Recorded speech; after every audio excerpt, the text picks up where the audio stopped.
Now will you stand on the foredeck and prepare to heave the lead.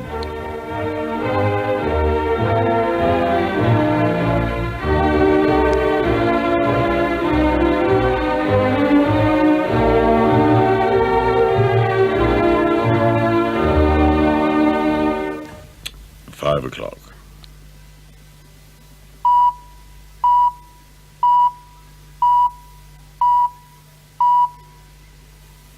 Actually, if you were heaving the lead, you'd be in the aprons.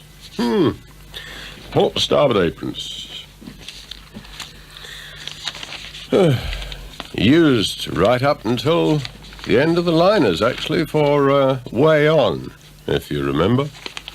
Not actually for getting depth, but for reporting to the bridge that way was on the ship. When big uns were coming in to moorings and to docking, it was essential that the bridge knew if the ship was moving or not, and in which direction. Which, funnily enough, wasn't easy with a big ship, so leadsmen were still used. Right, here's the rest of the news. 5:01 the time. And of course, that's the voice we woke to on 3LO, 5 days a week, 48 weeks a year, since January 1966. In that year, Peter Evans hosted a program called Get Up and Go. It became The Breakfast Show in 1967, and as time went by, Peter's particular style of presentation attracted listeners living right up and down the coast of Australia. This is one of the earliest readings we have, from 1970, when the Peter Evans Breakfast Show was heard from Queensland to Tasmania. Morning, everyone. Welcome to the ABC Breakfast Show. Tuesday morning, 19th of May, 1970, and if you were with us before the news, you'll know that I got me goggles and ogle boxes mixed up. Never mind, we've sorted them out and put them in the right drawers. I beg your pardon, it's 1 minute past 7. Oh, here's the weather information supplied by the Bureau this morning. Canberra mostly sunny, 54 degrees, the maximum forecast. Sydney mostly sunny, 64. Did I say 54 for Canberra or 64? I better do it again. Canberra mostly sunny, 54, and Sydney mostly sunny, 64. Melbourne cool and cloudy, 60. Brisbane fine, 74. Adelaide a few showers, 62. And Perth fine, 74. Hobart mostly fine, 56. Darwin fine, 89. 10:30 past 7 the time, and here's Dean Martin talking to his chooks.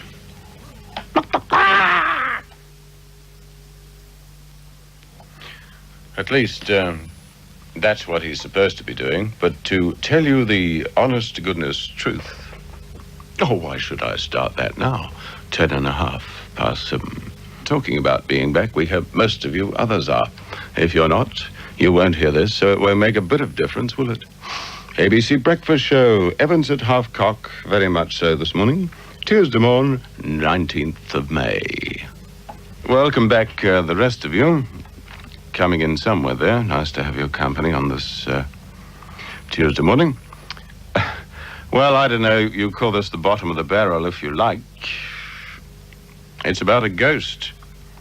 And the report comes from AAP London. A ghost which wanders about a house is making its presence felt by slapping bottoms.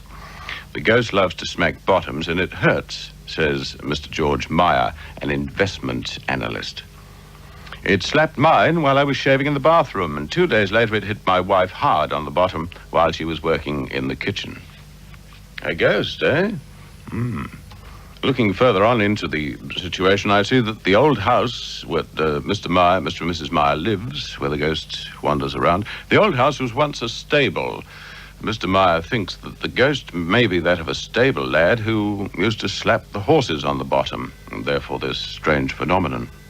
The only thing is, I'm told, Mrs. Meyer's a bit worried because her withers and flanks are black and blue. 25 past 7. ABC Breakfast Show, Tuesday morning, 19th of May, 1970, and it's time for Smell Mocha. It's 25 past 7. In 1972, change certainly was on the way, and it wasn't just the weather information. A year after this recording, other states started their own breakfast show, leaving our Pete to entertain Victorian audiences. Here's the weather information. This may or may not be good news for you. Canberra windy with showers, 48 or 8. Sydney windy, sunny period, 65 or 18. Melbourne cold, squally winds and showers, low 50s, 11 Celsius. Brisbane fine, 75 or 23.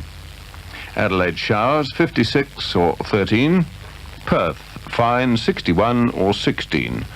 Hobart showers, 50 or 10. And Darwin will have a fine day with a top of 85 Fahrenheit or 29 Celsius. It's 24 to 8. A gentleman rang from the entertainment world of yesteryear, I'd imagine. 50 years ago, he travelled all the way from Glasgow to London with the Boswell sisters. Safety in numbers, sir. Connie, of course, became the famous one, and Martha and Vet were the other two. Vet he thought might be a nickname, not quite sure, but anyway, Martha was one and Vet was the other. Famous Boswell sisters. Connie, Martha, Vet. 23 and a half minutes to 8. I've never known that, and I've always wanted to know, so thank you very much indeed for the info. And next time I'm up in Siddeley, adventures galore. I had an offer to clean the bath too, but it was rather a long way off. Here's Peggy Lee. It's 23 to 8. Oh, you lovely lot. Having a look at Bessie's horoscope, and she is, of course, thousands of miles away. And she has to elevate her self-esteem. Well, I rang her up the other day and she's a bit down the dumps, and I said, you better elevate your self-esteem. And she said, I will, cross my heart. And I said, no, don't do that, 17 and a half past 7. Well, we have a little filler in for you this morning, girls and boys. Alice in Wonderland having finished, and Smocker not quite back from his holidays. He's still on the way. We had a telegram only a few minutes ago saying, I'm coming back. Nasty neighbour Norton will be pleased. We have lobsters and things this morning. Sort of craze to you nippers that don't know them. Oh, nippers. Oh, lobsters. Ha! It's 27 past 7. Although he was no longer broadcasting to Brisbane, Sydney or Hobart, Peter continued to attract more and more listeners in Melbourne with his stories. The year was 1974. Now then, to my interesting letter. Morning, first of all. P. Evans with breakfast here. And the interesting letter is about the pips. This fellow writing from Kew, very nice chappie, says, I don't know why I didn't write years ago. Possibly that's the answer. Something or other. Question. I won't give you away. It's all right, Mr. So-and-so and so-and-so.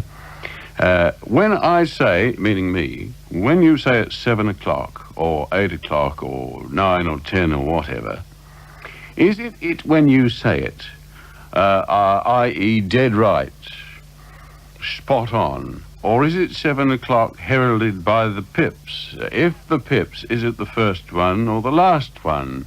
He suspects the last one. Sir, your suspicion is right. It is the last one. Then he goes on to say, for years I have been pondering this, well, you can't say that word, this blank question, and it intrigued me. 40 years ago I decided to ask, and now I'm writing to you, Pete. Thank you, mate. And incidentally, the cheque will come in very handy. It's the last pip, of course. And that's given everyone the pip. Oh, by the way, when I say it's 7 o'clock, there's still a slight doubt about it, so I'll just give you that for a tip. It's 2 minutes past 7.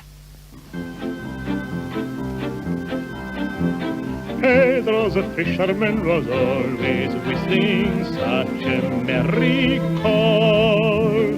Girls who were passing by would hear him whistling by the harbour wall. But his sweetheart Nina, who loved him true, always knew that his song belonged to her alone. And And in the evening when the lights were gleaming and they had to part, as he sailed his boat away, echoing across the bay, came the tune that lingered in her heart. But days of dreaming quickly pass and life goes rushing on, and one day from the harbour wall she found his boat had gone. He sailed away to find the gold the sea could never bring, to buy a dress, a cuckoo clock, a saucepan and a ring. She kept her eyes on the blue horizon, but he didn't return. She stopped her sighing and left off crying, but he didn't return.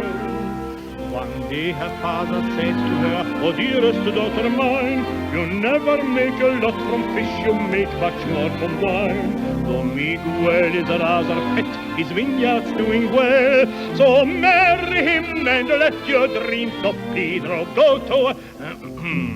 The organ peals, the choir boys sing, the priest is ready with a book and ring. So small and white, here comes the bride, and stands by swarthy Miguel's side. Will you have this man to be your lawful spouse eternally? And suddenly the church is still. They wait to hear her say, "I will." Then through the open doorway there, a far-off sound disturbs the air.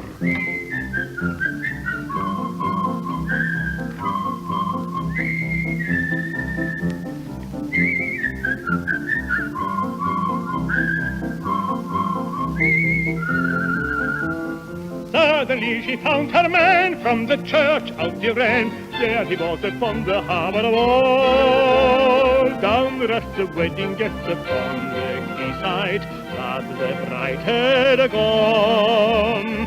As with laugh he sailed away, echoing across the bay. Came the happy ending for her son.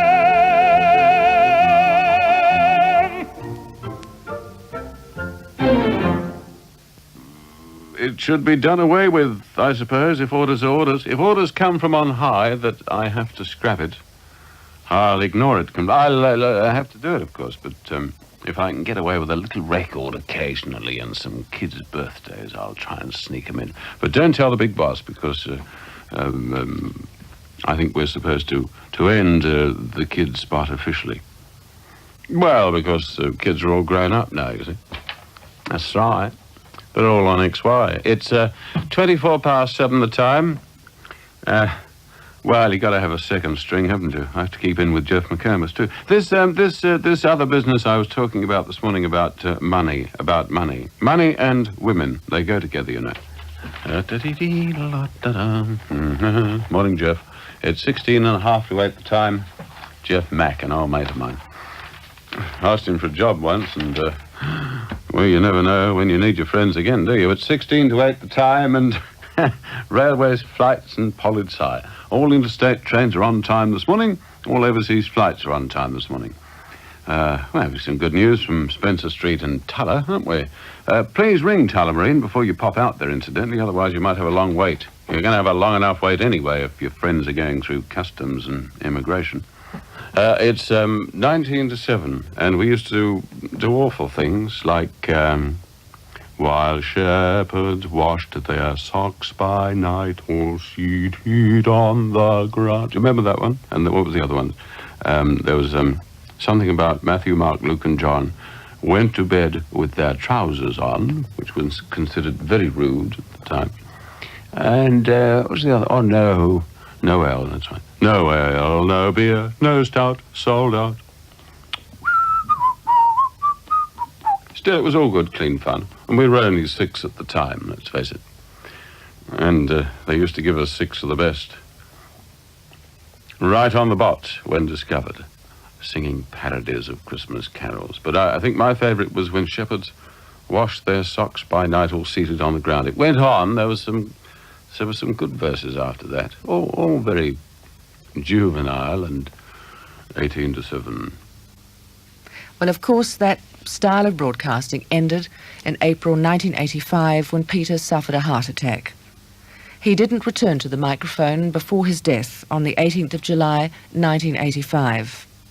But on this tape, we'll bring together some of the classic moments of Peter's breakfast show. And to help explain it, the Evans stories that is, I've been joined by his great colleagues Terry Lane, his assistant Jean James, and the stalwart technician Barry McLaughlin. Oh, sorry. I thought I was the voice that was never heard. This is one of our... He was actually mouthing that. Were you the one who knew all about the movies and Peter just relied on you? To a certain extent, yes. Peter and I were of an age. Matter of fact, I was older, so I could boss him around a bit, I guess. We grew up in the 30s and 40s when, in our opinion, movies were movies. And I, in those days, was quite a movie goer, and I guess I had a bit of a retentive memory and used to remember the names of stars of films and supporting actors and so forth.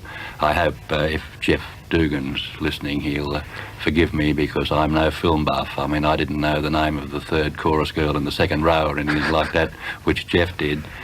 But I was interested in films to a certain extent, and Peter would mention a film, and I'd probably be able to come up with the leading lady or something like that. But he'd make a suggestion, and then there'd be this wonderful pause that only Peter was allowed to get away with. And I always had this vision of you frantically signalling from behind the glass, which you probably were. Well, yes, and I would press the intercom, which yes, of course didn't go to air, but went to Peter. And Peter was a man who never wore headphones. I think I can only remember him wearing headphones on one or two occasions when he was having a two-way conversation with Len Grice in the newsroom, and even then he had to be urged to put it on. He'd try and switch the mic off and listen on the monitor speaker and then switch the mic on again, but they'd both be talking at the one time quite often, which made things a bit confusing. What about the practical jokes thing, those, Barry? You've got something for us. This goes back quite a few years, and it was back in the days when Jane Clark and Andrew Potter were conducting the 8:30 program. At the same time, the Valhalla Theatre in Richmond was running, or about to run, a Marx Brothers festival. Right. And Peter received some publicity information from the Valhalla, and included in this was a Groucho Marx mask, the glasses, the moustache and nose and so forth. We decided that it might be an idea to give Jane a bit of a start when she came down for the 7:30 chat. When Jane was nicely settled in to her chair, Peter decided to give her this surprise, and this is what happened. 26 to 8, folks. And I thought that had, Jane Clark is here, I thought that had gone, for 6, that one. I hadn't heard of it lately. Oh, the singing telegram on the scholarship. Jane, no, no, not that. Oh, that's a good look. No, the singing telegram. A few here have had Churchill scholarship and so forth. Didn't do much good, but still, it's 26 to 8. Jane, go on, speak. Oh, well, you know, if you're tipping down under places, well, I'm not sure what you're doing. Go on, speak. Good morning, Peter. Good day. On the front line this morning we got at 9 something o'clock. lined up. If you could get out from underneath the table, I'd feel a lot more comfortable. At 9 o'clock, Andrew Potter is talking to Dr. Eric Westbrook, who retires next week as the Director of the Ministry of Arts. In fact, I think he retires on Friday. He's recently, if you read in the papers yesterday, had some pretty scathing things to say about the mentality of some of Victoria's plannings. We'll have him on the program today at 9. He'll be talking to Andrew Potter. And that's it.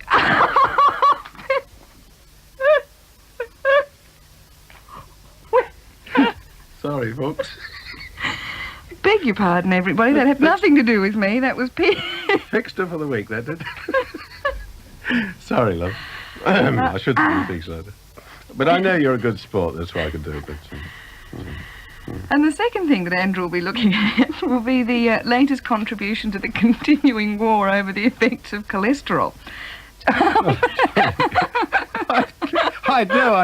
had no idea Marx Brothers Face would do this, you know. I'm Where sorry. did you sorry. get that? Oh, somebody sent it. They're doing a Marx Brothers festival out at the Valhalla. You know, the North Richmond Cinema. They're You all doing... shouldn't put that on somebody I'm at 7:30 in the morning who's sorry, sitting love. here sounding very serious. No, and- but I thought it would cheer your day up, you know, because you reckon you had a rough sort of a week. So I thought, no.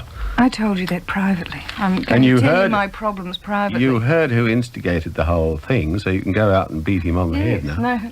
no more hugs for Baz. That's it. It's all over between us, Barry. Anyway, Jane, that was the Jane and Pete show. Oh, the Pete and Jane show. Oh, well, yeah. Anyway, that was our bit. That's absolutely precious. We were talking about breaking Peter up. Oh, yes. He adored breaking up other people, but you had to be very careful about the tricks you played on him. But he, on odd occasions, was broken up. And on this particular occasion, he was talking about something at a Brisbane yacht club where they'd been having parades of skimpy underwear and businessmen's luncheons or something like that, that he was found most intriguing because he loved this sort of thing. He loved to think about it and to sort of embroider it and all that sort of that idea. So he said to me on this occasion, come in, and as the record's playing, he said, think of some yachting terms. So I'm standing there, as I always was, off mic, wondering whether I should stay or whether I should bolt for the door, because he loved to trap you in the studio and ask you a pointed question, knowing that you'd have to say something and he'd trap you. You see.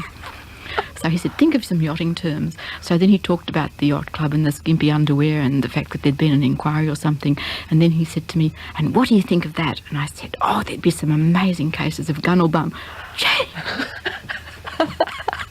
Jane, he said, you amaze me. And that was one of the best occasions where I actually took the wind out of his sails, to use another yachting term, quite nicely. I was really quite pleased because he was most impressed by that. What about you, Terry? Because, I mean, we're looking at 19 years of broadcasting now, and your association with Peter was relatively new. The end of 1976 was the first time that I had to go into the studio with him. Oh, you see, Which- that comment, had to go into the studio with him. I in a had sense. people behind me pushing me into the studio. I know how Daniel felt, and I got much the same treatment. You go in and it continued this way. Of course, I from the end of 76 until round about October 77, I used to go in daily and talk to Peter, and then started again when I came back to 3LO for the second time in the morning. And it was always the same. You didn't know what it was going to be like, and I would go in there and say, how are you today, Peter? And it never got any better. It never changed, except that I suppose that the impact was somewhat softened because he used to say, I would hear him, I'd be driving in and I'd hear him say, I must tell Terry that. I must talk to Terry about that. And that made it a lot easier then. But every morning I went down the stairs in fear and trepidation, knowing that we were going to walk this perilous tightrope again of ad-libbing on radio. And it was a nightmare. In fact, it was one of the most exhausting and intimidating things that I had to do. Also one of the most rewarding, obviously, because people would talk to you about it and say how wonderful it was and what's Peter like. But at the same time, there was more tension in those few minutes after 7:30 every morning than in anything else. It'd be easier to interview the Queen than to swap witticisms with Evans in the morning. It seems odd, though, to consider that Peter told somebody once that he thought the highest rating breakfast program you could possibly have was an automatic clock and music, and I suspect he was serious about that. His rating gene was always a surprise to him, in a sense, because he was doing something he loved. Right from the very beginning, I think, when the ratings first started, the ABC wasn't considered to be in any way popular and that sort of thing. Then they started the ratings, and lo and behold, Peter Evans and the Breakfast Show are on top. And the commercial stations, I'm quite sure, just couldn't believe it. When people have asked me why was he so popular, the answer was because he was doing something quite extraordinary that no other broadcaster has ever done, and that is he was living his life in front of the microphone. And people would say to me, what's he like? And I would say what you hear is what you get, which is what there is. That and people were mystified. They couldn't believe that a person would actually sit in front of a microphone and engage people all over Australia and on the shortwave service in his life, so that we always knew what irritated him, what amused him. We knew what his latest joy or disappointment was. We knew about his loves. We knew where he was living. We knew the difficulties that he was having with the body corporate.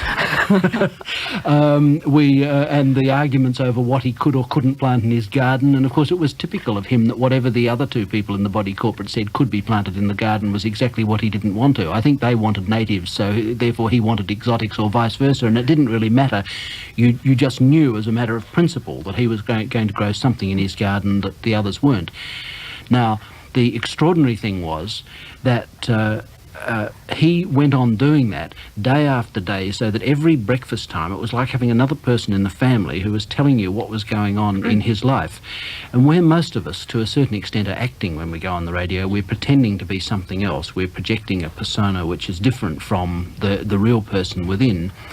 Peter never did that, and he just sat there in front of the microphone, talked to himself and to the listeners, and engaged us in his life. Now, it was because of that he was popular, because he was different. He was the only person who wasn't. The odd thing was, you see, he wasn't being a personality, and therefore he was the only true personality that you could listen to. Did he, in his own mind, lie about things? My children once asked him that. He was at our place for a meal, and my children said to him, how do we know when you're lying and telling the truth? And he said, don't ask me, I don't know.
Medical Council in Great Yarmouth is seeking a technical assistant who will spend the summer sampling ice cream from more than 50 stands on the seafront. Oh, that's a job for me. I mean, all I'd have to do would be say, Peters, second, Norgan Vase. Well, second, Norgan Vase are all second with me because they make such a loud noise about their ice cream. People who have to make loud noises about their ice cream must be second. But Peters, delicious. Norgan Vase is all right, but you have to put a polo suit on to go into one of their parlours to eat the damn stuff. And stop sending me pamphlets, Norgan Vase. My interest in paper products is absolutely nil. But cartons of ice cream, well, it's a different matter. But Peters is still the best, I have to be honest. 14-7. He was the great, I don't know whether this is dishonouring the memory, but he was one of the great payola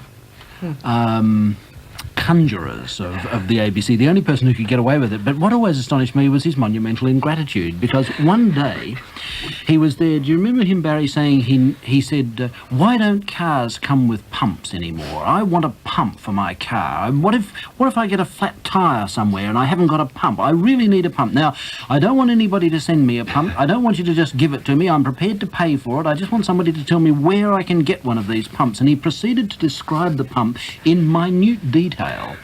The next day, a pump arrived, gift-wrapped, bow, the whole works. He undid it on air and he said, that's not the sort I wanted.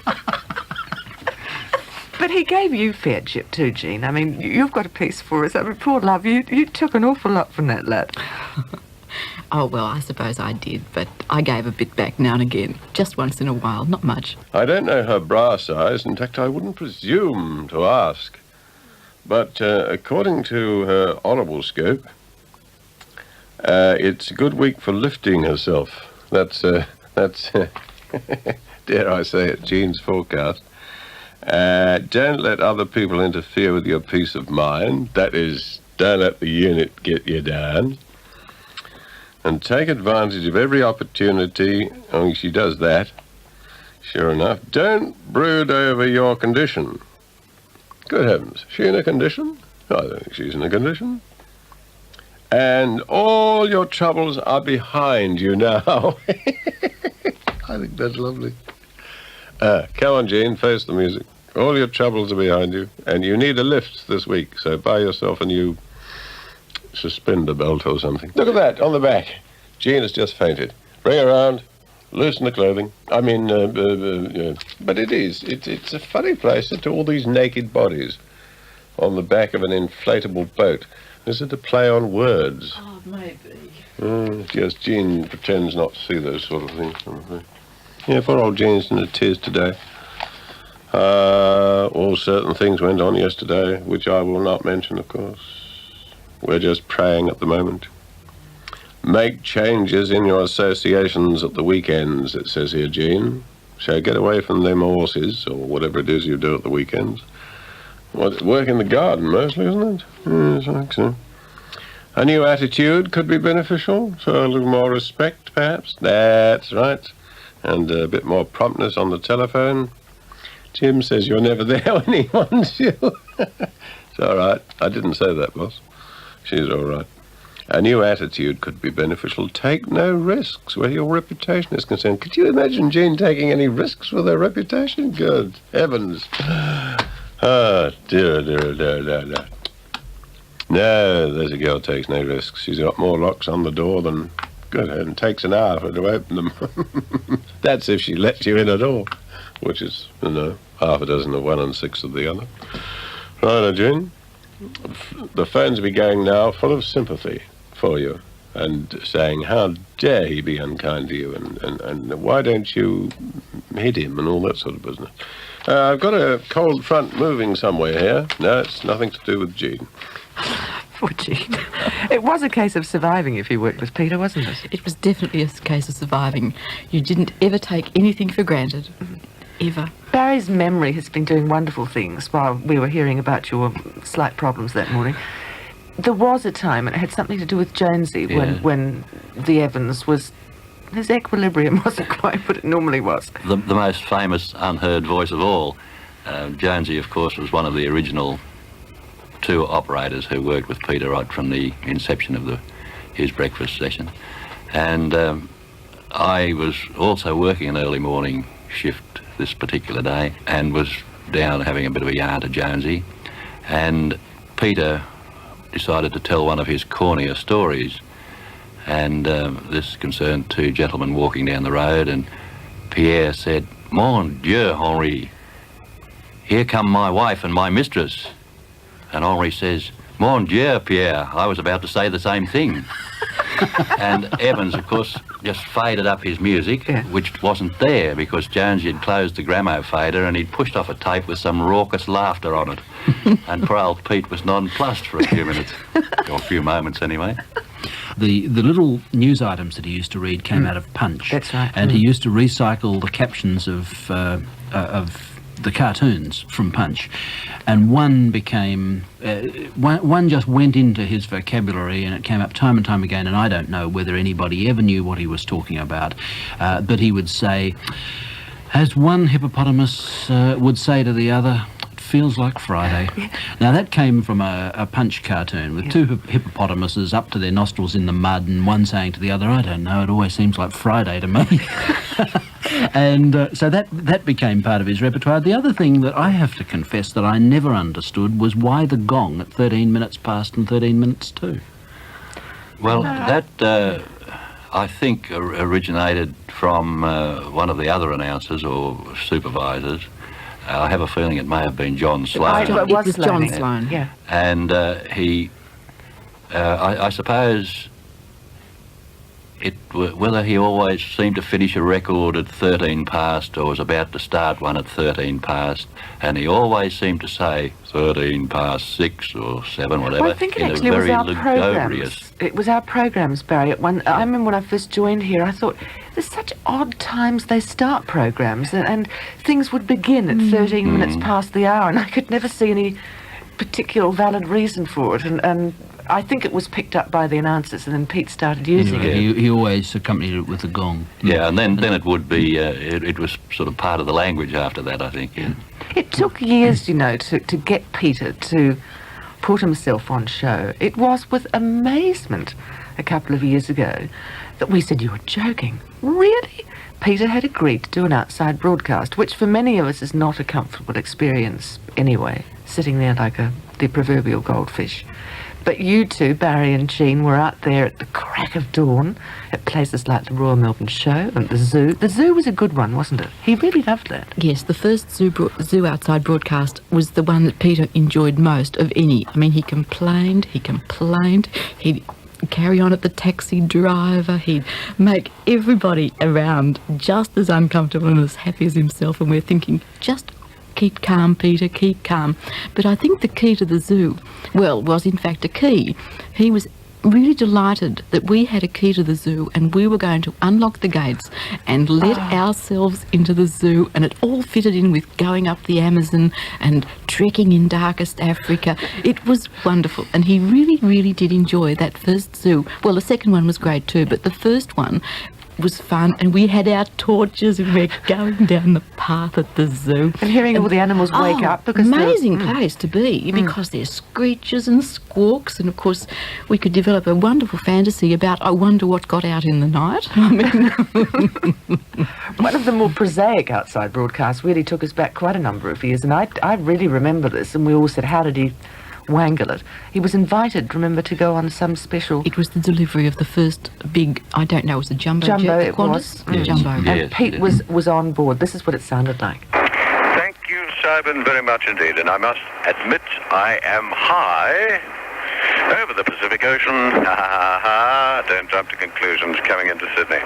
Yes, we're having a wonderful trip. It's been a smooth one all the way through. Well, I'll let the skipper later on and give you the details. It's smooth to me. Some people were even sleeping all the way through. We tried it, Stan and myself, but our time clocks are out of sync, I think. Mine is anyway.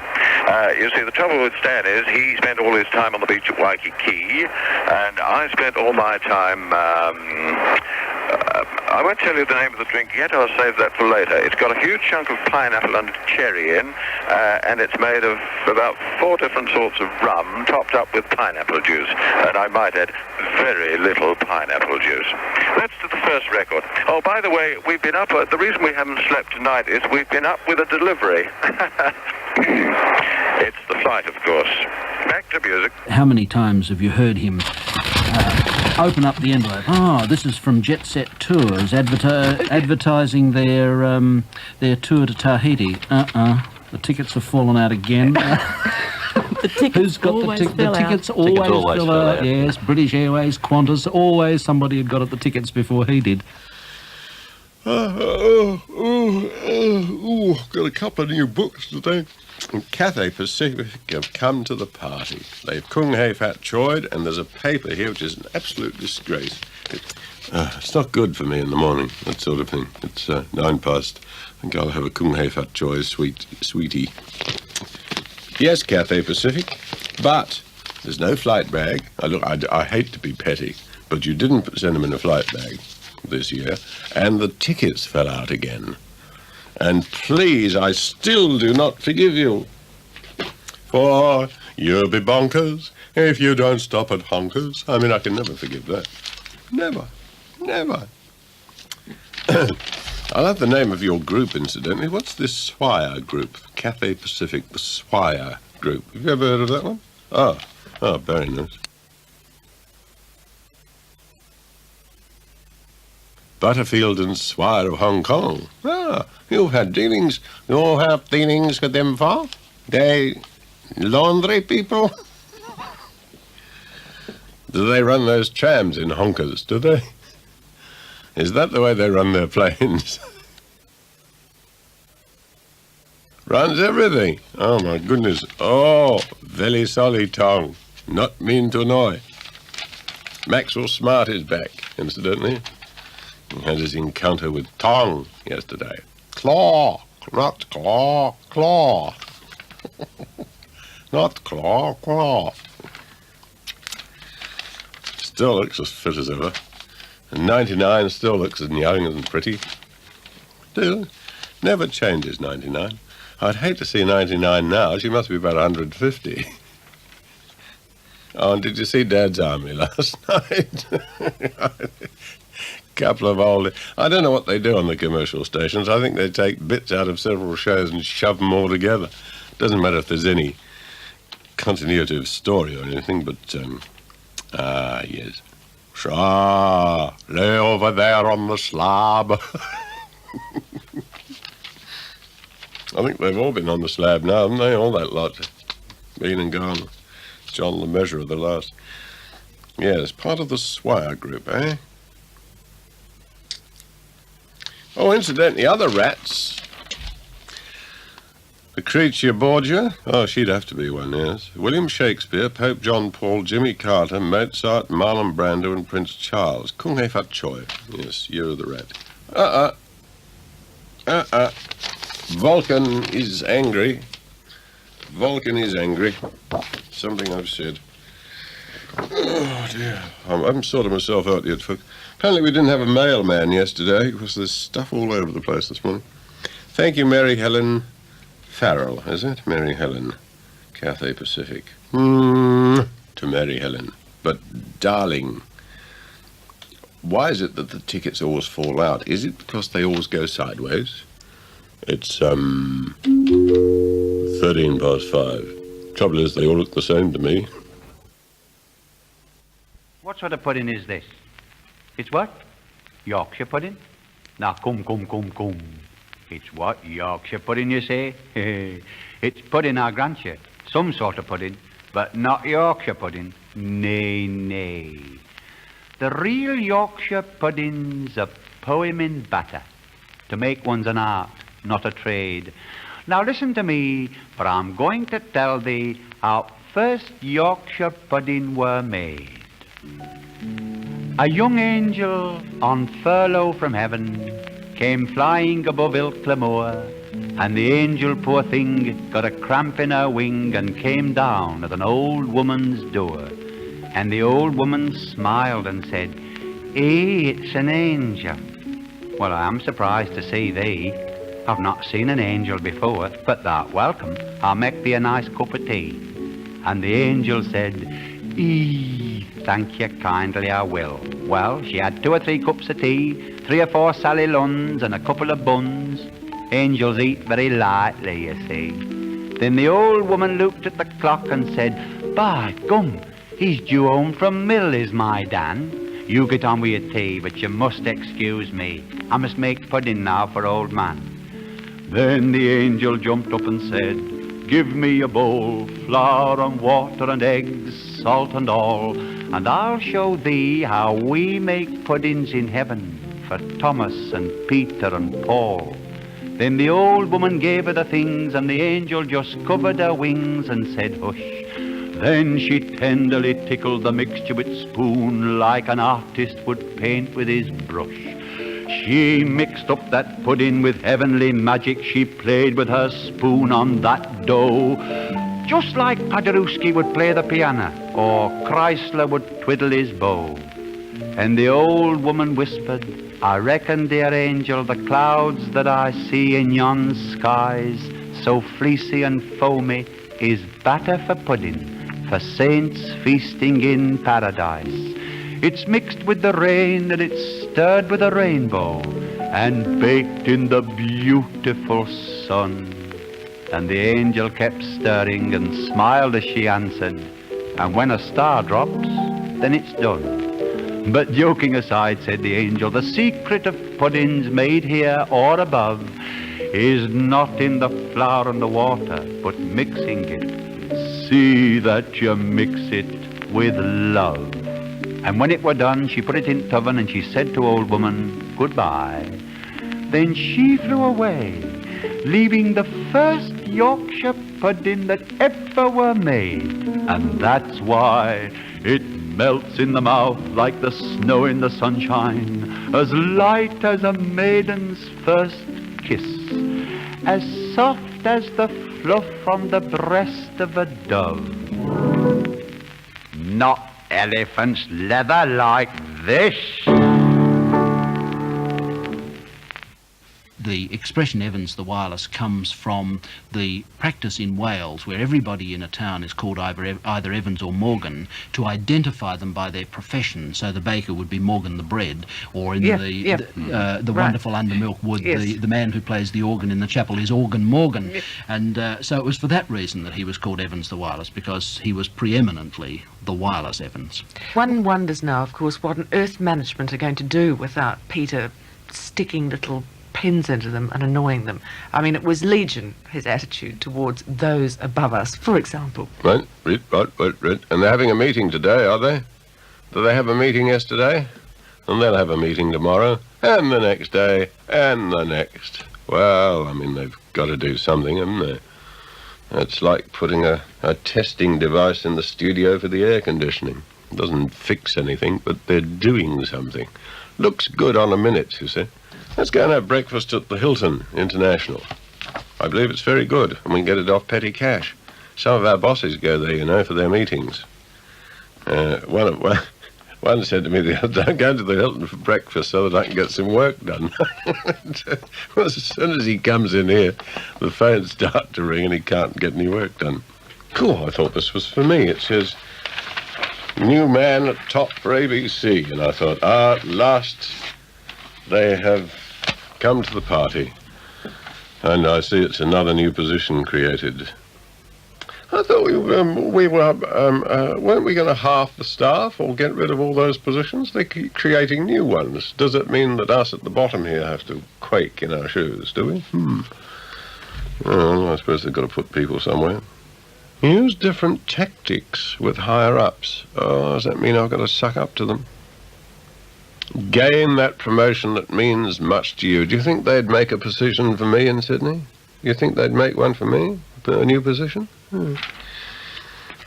Like advisor to the president or something, or the chief's memo carrier, or someone like that. Now is the right time to go ahead much faster. Perhaps it's the best place the best time to apply for a lighthouse position. There was a bit of repetition, but the stories were altered and changed and rewritten in his mind, and a new fact was added, or a new piece, a new twist, and stories usually came up. In fact, people have said to me, I've never known anyone who can tell the same story so many times and always make it sound funny or different, because they knew they were the same stories frequently, but they were altered or they had a new twist. Peter was...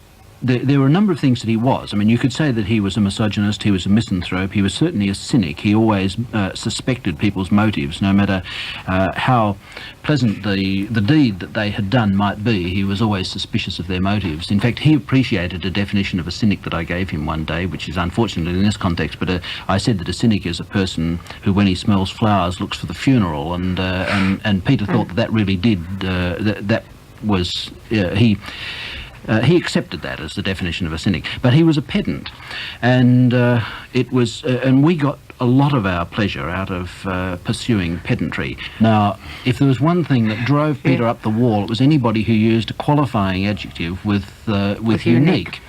And, I could hear him saying, totally unique. I mean, either it is unique or it isn't unique. Either you're pregnant or you're not. You can't be a little bit pregnant. You can't be a little bit unique. It's not somewhat unique or very unique or totally unique. And so he would go on about that.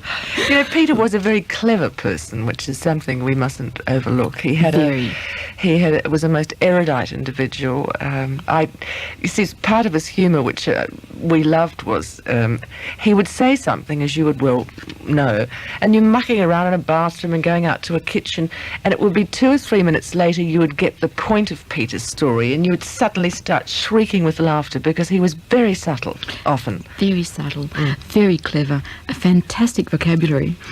And he really did love words. He loved English, he loved words, he loved reading, he loved to embroider stories. I mean, he was just the great raconteur.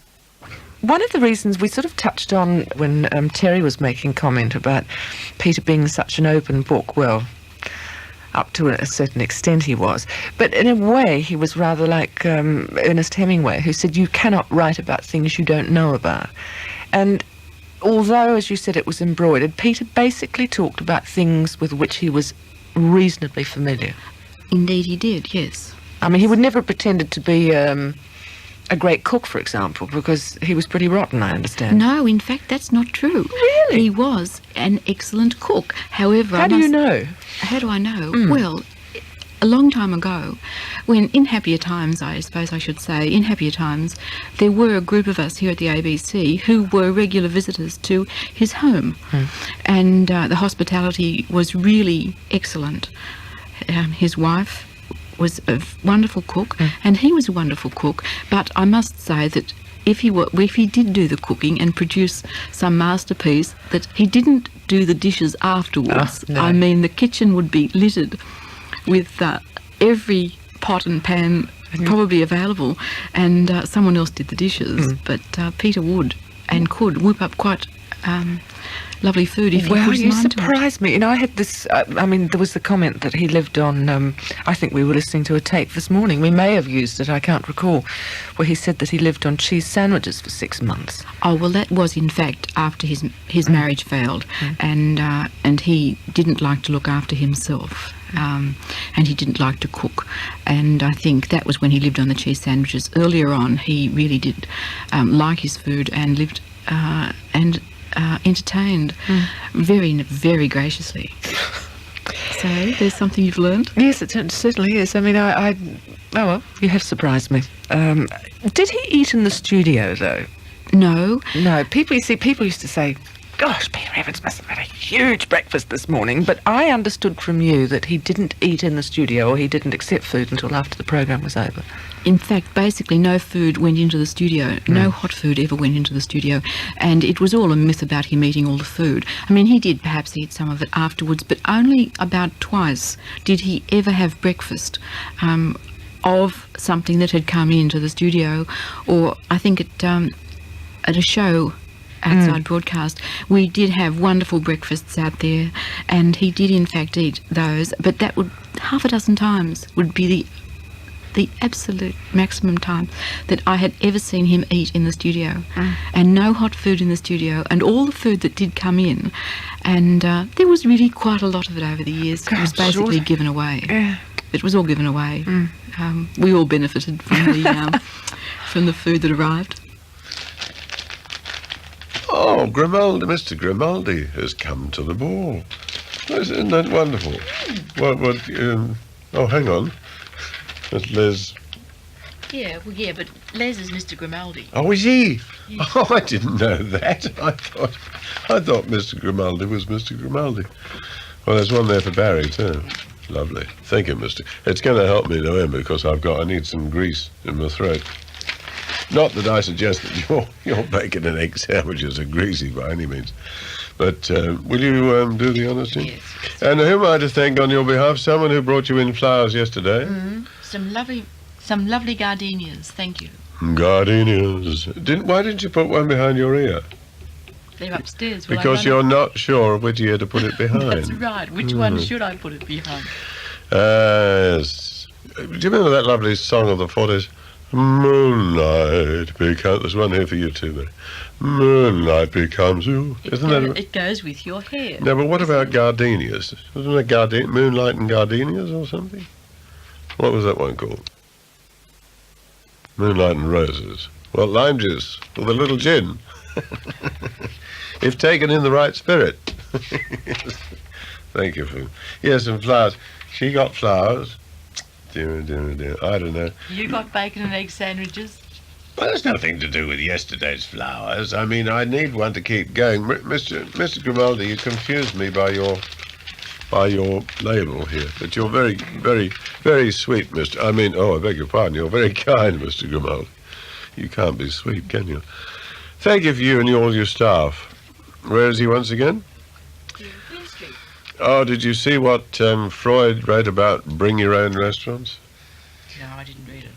Yeah, the punch food gourmet expert Clement Freud, whose great-grandson, I think, or great-grandson of the great doctor from Vienna. Sigmund. Anyway, he wrote about Australian cuisine in a rather humorous vein. I'm afraid, I don't know what he must have had his food sent over from London. I don't think he ever ate any of it. He said, we're the country with the most beautiful food in all the world and do absolutely nothing with it. There's no such thing as a national dish, and there isn't really when you come to think of it, is there? Steak and eggs. Oh, and steak and eggs. You can eat steak and eggs in every lorry driver's cafe in Britain. I don't think we have a national dish. I suppose it would have to be something seafood. It would be like mud crab or something like that. No, that couldn't be classified as national because it's only regional, isn't it? No, I don't think we've got a national dish. We just copy everyone else. Anyway, thank you, Mr. Grimaldi. I thought you were Mr. Grimaldi. Sorry about that. Anyway, that's going to help my throat no end. I don't think it do much for my nose, but the throat might. What's the lady's name of the flowers, incidentally? Oh. Very nice. I have to thank the people who sent me those silk flowers, too. When I moved into the new place in Doncaster, and tell them that they're still looking very well. I haven't shaken them once yet. I said to somebody, how do you clean them? And they said, well, you just shake them. Shake them out the window. They're very, very real looking anyway. They're much better than you remember the first artificial flowers, those terrible plastic things? They were awful, weren't they? I still know people who adorn their houses with them. Quite ghastly. Ooh, sorry, horse. Like any great storyteller in demand over a dinner table, Peter had the facility to eke out a story. Very often over a morning, if you started listening at 5, you would have known he was telling the same thing with variations, and very amusing ones, by 7 o'clock. Now, here's a classic example. Here's a mystery name, Barry. Let's let the listeners play with this one. They'll think I've made it up. Who, what, and where was Ishkabibble? 26 past 6 the time. Who was, what, or where is Ishkabibble? bit of pain right in the middle of my shoulder blades today. I was in an unfortunate position overnight, and I got stuck there, I think. Oh, by the way, it's 42 at Parabadoo, and that's genuine. Early one morning, or showing young maidens the way down a witty Kaempfert. Wrong tune. 13 to 7. I think he was employed for mucking around in the band. We're talking about Ishkabibble. Somebody suggested he was Ishkababble's brother, but he was a member of the Kay Kaiser band, as far as I remember. Had a fringe and used to stand up in the trumpet section and mess around a bit, but was a fine musician. Someone suggests also he came to Brunswick Heads, New South Wales, and bought land, syndicate headed by a Hollywood star. The only syndicate I remember was that one headed by a television star who came up to buy rice paddies, or to buy land for rice development. Whether he still has them or not, I don't know. I think the novelist fisherman chappie had land interests in America, in Australia too, didn't he? Up north somewhere. What was his name? Zane Grey. Didn't he have something up there? But no, there was a Hollywood quizmaster. What was his name, or is his name? I think he's still around. Do you know, Jean? I don't think he went over Tipperary. No. Well, it may have been. Yeah, may have been. Anyway, Ishkabibble is also a record, and Jean says that she will have the greatest pleasure in trying to find it. I tell you what, you won't have much luck, Jean. Oh, I don't know, they might cooperate. Ishkabibble. You'll have to ask Marita. Marita knows where everything is. But if you ask some of the young ones over there, they wouldn't know what the hell you were talking about, Ishkabibble. Yes, he was a sort of a comedy muso act in Kay Kaiser's School of Musical Knowledge, as far as I can remember. Oh, Einstein. It's just the name. Somebody who's just Disney, I think he's mixing him up with some other character, which is a name rather like Ishkabibble, and it isn't Ishkabubble. Art Linkletter, right. Do you remember now? Yes, the territory though, wasn't it? Oh, well, it was up there somewhere. It was north of Melbourne. Jean's agreeing with me. For God, Jean... Oh, hang on, Barry's got some more info. What's up, Barry? Oh, Jean's agreeing with me. Yes, yes. That's a wonder, isn't it? I don't know how you hope to get promotion if you don't agree with me, Jean. Oh, yeah. Oh, yeah. Pretend you're working. 3 to 7 the time, folks. No, actually, she works rather hard, Jean. But she doesn't know about Ishkabibble. It's all very well Peter having had, and somehow miraculously managed to keep a fairly private life, and confuse people utterly as to really what he did in his hours off and where he went at weekends, etc. But you've managed pretty well yourself, and I think that you were the utmost challenge to Peter, because he kept asking you personal questions which you refused to. I mean, for example, why did you live on your own? Yes. And you finally came up with an answer for him, which I thought was marvellous. Do you want to hear the answer? Yes, I do. Oh, well, I mean, I'm not going to answer why, apart from the fact that I choose to. Live alone, that is. But it was always a challenge. Peter didn't like... well, a challenge was to be challenged. And the bigger the challenge, the bigger the prize, or the bigger the victory, if he was able to find out a little bit of information or break the challenge or something like that. And yes, he was always questioning me. He didn't think anyone should live alone. He really didn't like living alone himself, and he couldn't understand how anyone could live alone voluntarily and like it. I pick and choose, Jean. I do the ones I choose to do, and the ones I don't choose to do, I don't do. It's 6:16, and I wish you wouldn't write me love notes in code. I know this is you. I mean, it's signed Jean. Not my writing. Oh, wasn't it? Anyway, there's a lady, Jean, who addresses me as darling, and she's rather shy and couldn't come up to the caravan at the last outside broadcast, which... You mustn't feel that, Maywin. What's this? Shall I have a few guys and something from moustaches? Some... I can't work it out. Anyway, I thank you for your note and the card. And why did you buy me my own T-shirt? It's very nice of you, and I can't stand the ruddy things. Oh, it's very picturesque. Oh, I know, but I can't stride around the zoo on Christmas Day wearing my own T-shirt, can I? Why not?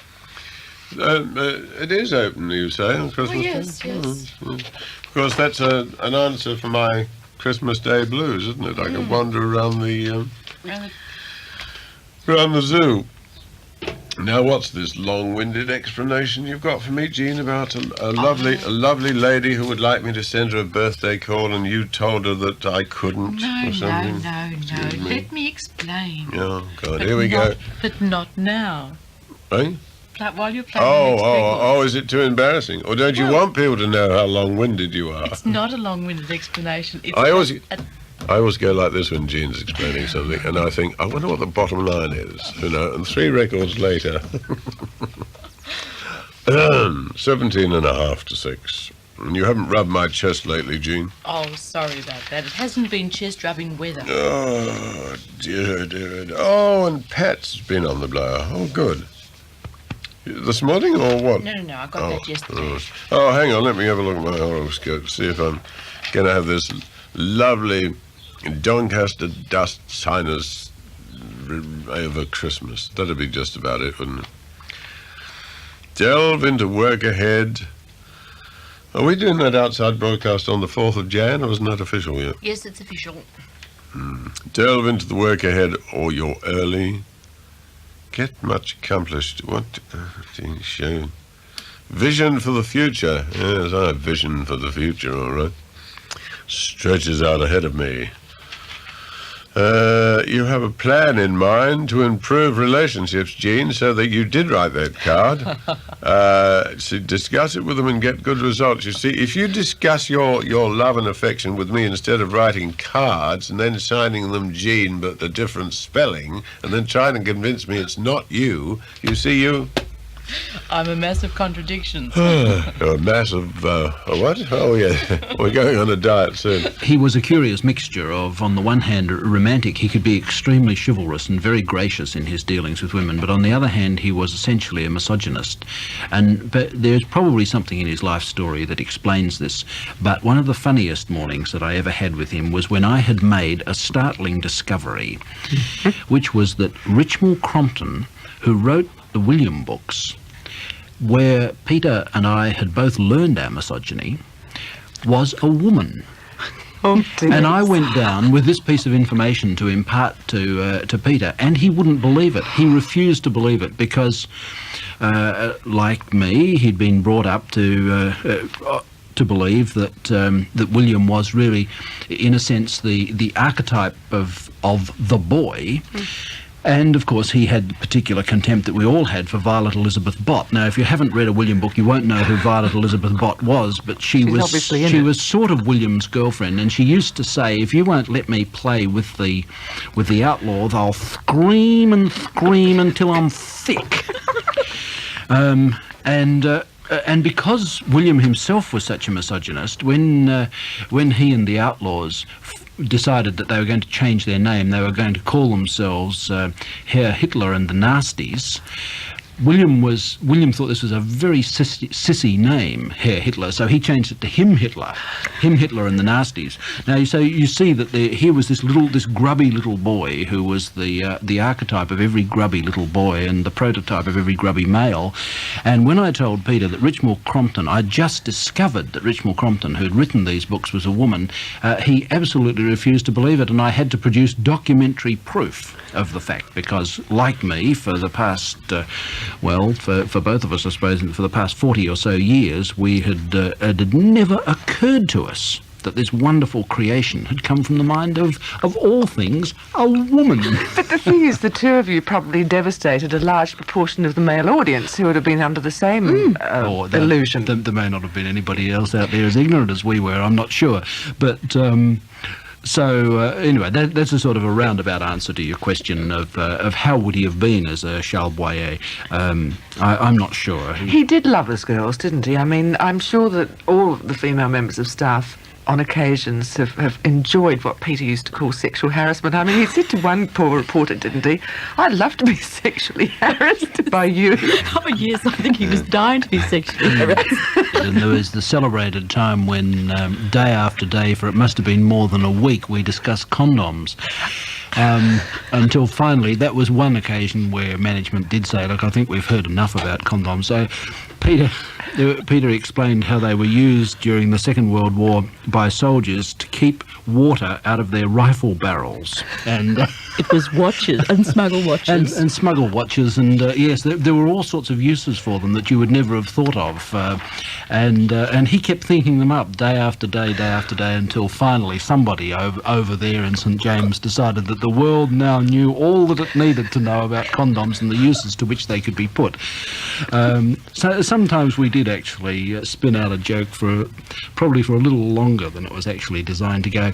Hearing Peter do the time calls reminds me of the more than one occasion where I've leapt out of bed with my heart beating. It's 8:10. Peter's just said it's 8:10, and then a little while, as you were, it's 6:10. Greenwich Mean Time, yesterday we were talking of it. The French did complain, apparently, but you know what foreigners are. But, of course, we don't let those foreigners get in our way. I mean, they tried to call the English Channel the sleeve. Would you believe it? In French, of course. I mean, we couldn't allow things like that. It's rather like the North Sea being called the German Ocean. How dare they? Yes, the French did kick a bit. It must have been a way back before Napoleon, wasn't it? When we started off the old Greenwich Mean Time. It was a way, of course, of measuring... the chief reason for it was navigational, of course, of measuring longitude. Latitude's easy enough to measure with an angle sextant between the horizon and the sun or the moon or the stars, but that's if you know the time of the year and which hemisphere you're in, of course, which you should, if you're a good navigator. But with longitude, it was a bit different. You had to know the exact time, and you had to know where Greenwich Mean. You had to start somewhere. I mean, they had to start somewhere. I mean, you could have had Baffin Mean Time, couldn't you? Or Madagascan Mean Time, anything. There had to be a start somewhere. So, British, of course, to the forefront. Why not? Grab it for yourself in those days. None of this giving stuff away in those days. Just grab it.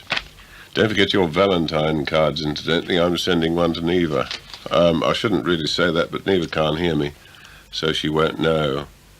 The trouble is I have to put a note in it because she won't know what it's for. I don't think they send them over there.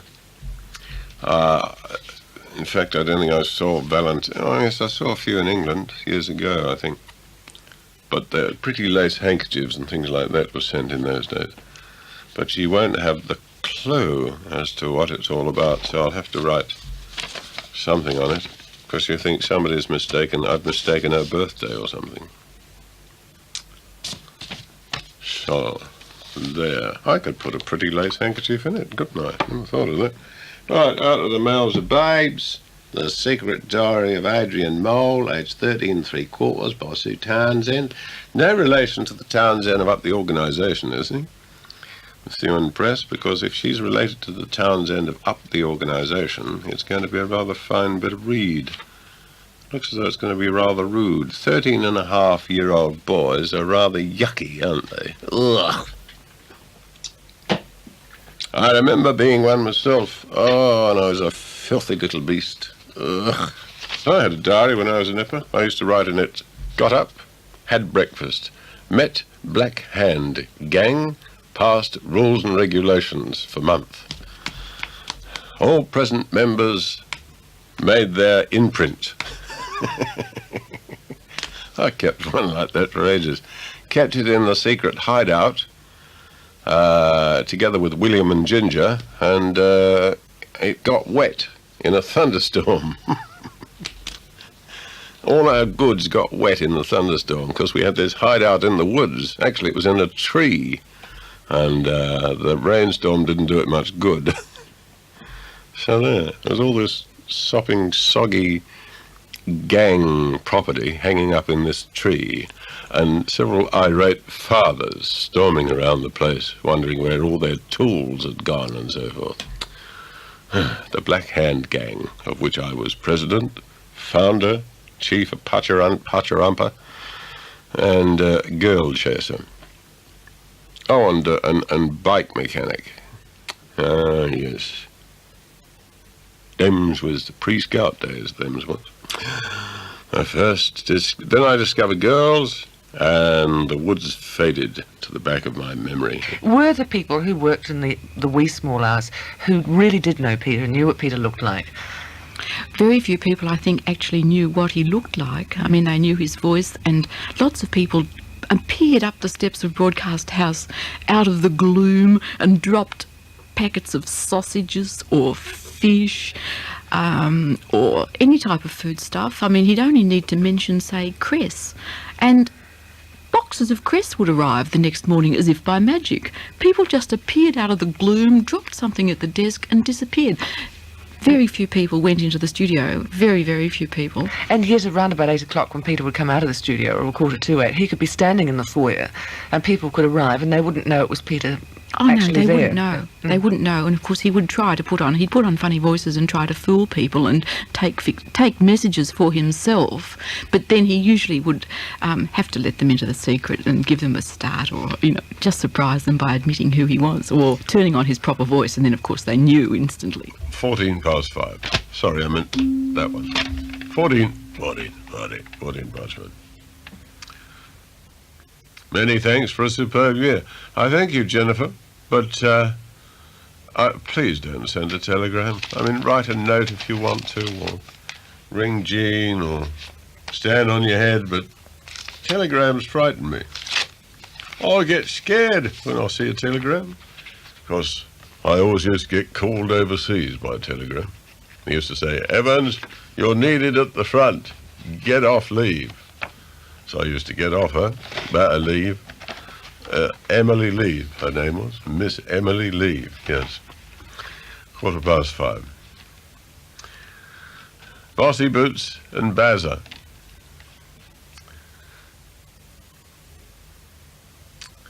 Thanks for all year. Part of my life.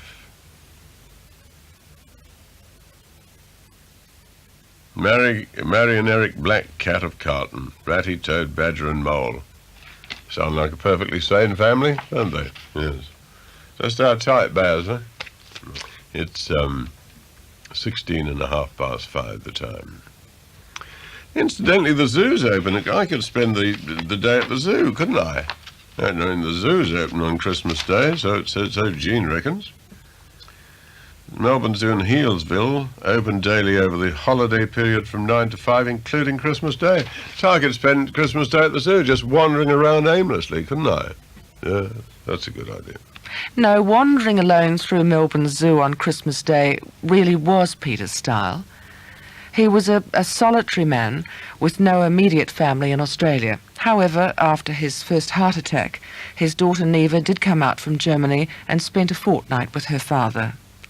Also, thousands of letters and cards poured into 3LO from his other very special family, his listeners. Like us, they all hoped and prayed for Peter's return to health, but it just wasn't to be. At 5 a.m, Friday, July the 19th, Rod McNeil made this sad announcement.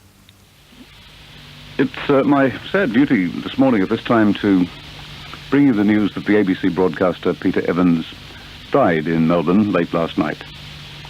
Peter, who I think many would know, was around the 57 mark, indeed turned 58 this week, had undergone open heart surgery in hospital on Wednesday in Melbourne. This followed an earlier rapid deterioration in his condition last week. Peter Evans has, of course, been away from 3LO since he had a major heart attack in late April. And despite our hopes at many times in the period since, I'm sad to confirm this morning that the ABC broadcaster, Peter Evans, died in Melbourne late last night. A public funeral service was held for Peter at Melbourne's St Paul's Cathedral on Wednesday, July the 24th, 1985. thousands came to pay their respects and to hear Terry Lane reflect on the life of a broadcaster who never knew just how many people admired him. Here is our text for the occasion. Nice? It's the only thing, said Ratty. Believe me, young mole, there is nothing, absolutely nothing, half so much worth doing as messing about in boats. Simply messing about, in or out of them, it doesn't matter. Nothing seems really to matter because that's the charm of it. Whether you get away or whether you don't, whether you arrive at your destination or whether you reach somewhere else, or whether you never get anywhere at all, you're always busy and you never do anything in particular. And when you've done it, there's always something else to do. It's no wonder that Peter loved The Wind in the Willows, because nobody ever said it better than Ratty. Every morning we were privileged to go messing about in the mind of Evans, never getting anywhere, never doing anything in particular, always busy, but not caring if we arrived at our destination or at somewhere else altogether. And at 7:45 you'd be hard-pressed to remember where it was you'd started. You certainly would have no idea where you had been, and you'd be pretty confused about where exactly you had arrived. But for those of us here today, and for the thousands who are listening to this broadcast, that messing about in the mind of Evans wasn't just nice. For us, it was the only way to start the day. To work with Peter and to be identified with him in any way on air was to enjoy instant fame. You only have to ask Jeannie or Barry or Alan, Jonesy, Michael or Paula, what is the single question that they have been asked more than any other question by total strangers when they are first introduced to them? And I can tell you what they'll say, it was always the same. What is Peter Evans really like? Well, here's an attempt at an answer. First and foremost, he was exactly what he sounded like. There was no pretense or special performance for the microphone. He was exactly the man you heard. You may find that hard to believe, that anybody could be so opinionated, cynical, pedantic, misanthropic and disgruntled. But by some miraculous alchemy of the spirit, he turned every one of those vices into a virtue. And the philosopher's stone, as it were, that changed the dross into the precious metal of Peter Evans was an amalgam of honesty and humour. Every day, Peter lived his life before the microphone. And that was what made him special, because it was like actually having another member of the family for breakfast, telling us about his joys and disappointments and sharing his jokes and his memories. Every morning we would go up the Amazon, around the body corporate, through the air conditioning system of Studio 300. We shared his profound disappointment when it was only 31 in Parabadoo, and his intense pleasure when it was 42. If you don't know by now that the train from Adelaide is the Overland and not the Overlander, then you simply have not been paying attention. As Len Grice said to me earlier, Peter would have loved this, but he would never have come.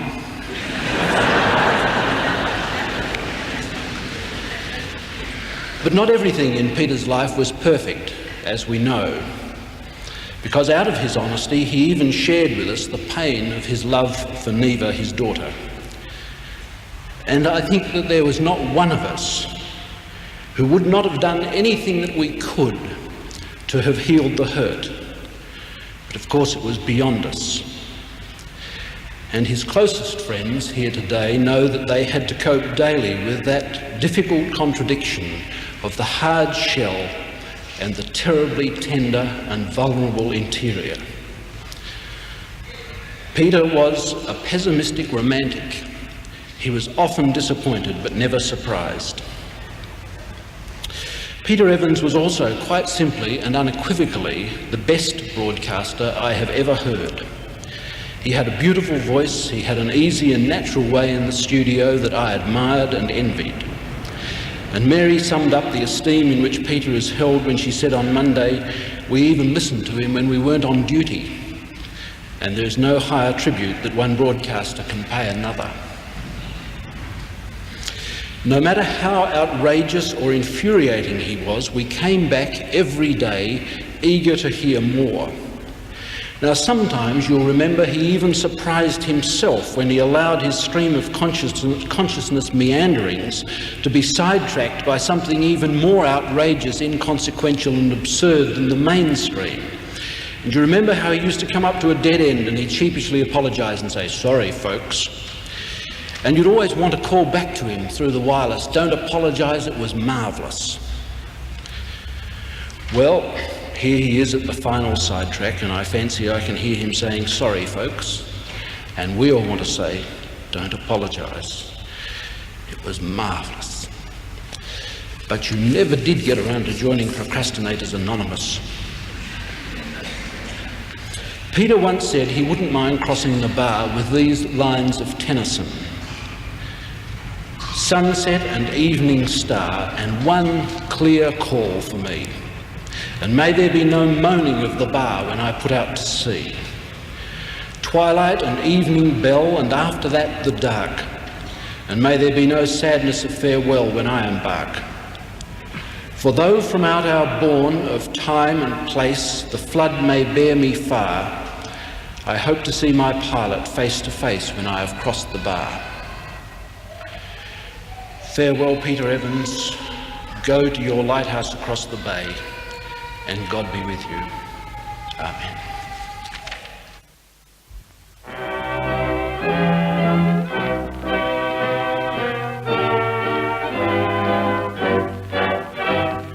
So long to you, got to be on the road again. So long to you, got to hitch up my load again. It's been great to meet you here. Right good company and right good cheer. Now then, my lads, anyone like to come with me? A war's life free. I can say, night and day, nothing ever worries me. Nights are cold, maybe I am growing old, yet I thrive, and the pals I meet make it good to be alive. Comrades, farewell, what if we never meet again? The memory will stay as I go, rain or snow, wandering the King's highway. I've always been a rover, summer and winter too, wandering the wide world over, ramping the whole life through. But when I start my journey at the dawn of another day, I give a health to comrades, hells of the great highway. So long to you, got to be on the road again. So long to you, got to hitch up my load again. It's been great to meet you here. Right good company and right good cheer. Now then, my lads, anyone like to come with me? A war's life free. I can say, night and day, nothing ever worries me. Nights are cold, maybe I am growing old, yet I thrive, and the pals I meet make it good to be alive. Comrades, farewell, what do we never meet again? The merry will stay. News is coming up, folks, and I bet they say total anarchy again, which is bad English. It's rather like quite unique, which is also bad English. But I'm afraid that's the way the language goes these days. Have a nice day, people. It's a 11:45.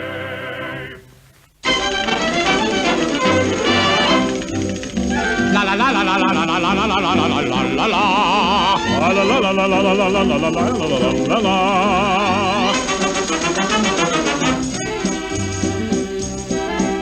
Listen to me. And to me. While I tell you. Cut me in. Of the Spaniard that blighted my life. La la la la, la la la. Listen to me. And to me. While I tell you. I hear you. Of the man who stole my future wife. La la la la. 'Twas at the bullfight where we met him. Yeah. We'd been watching his daring display. Oh, the schmo. And while I went out for some nuts on a program, the dirty dog stole her away. The pig. Oh, yeah. Oh, no. Oh, yeah. Oh, no. But I've sworn that I'll have my revenge. Yes, he swears that he'll have his revenge. If I catch Alfonso Spagoni, the Tory adore, he'll rue the day. With one mighty swipe, I will dislocate his very jaw. Oh, and he will. He will. I'll find this bullfighter, I will. And when I catch him, the blighter I'll kill. He shall die. He shall die. He shall die. He shall die. He shall die till the tie.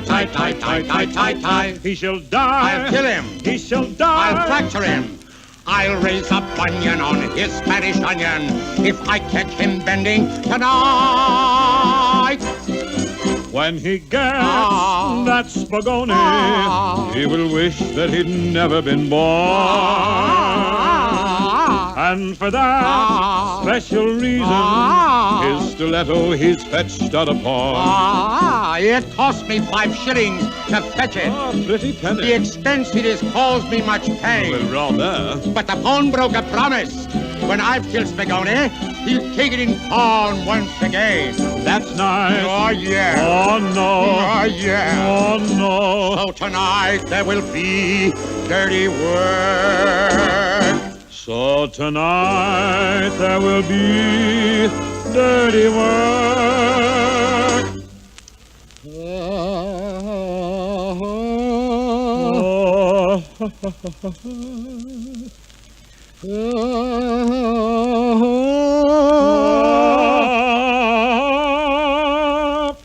Tweety, tweety, tweet, tweety, tweet, tweety, tweet, tweety, tweet. Say, Bing, I don't think that fits. What, that note? Yeah. Well, take it out, wear it a while, bring it back. Think we should continue? No, we'll go to jail for doing this. I'll raise a bunion on his Spanish onion if I catch him bending tonight. La, la, la, la, la, la, la, la. Welcome aboard, folks. It's nice to have your company. You're just in time for watercress sandwiches.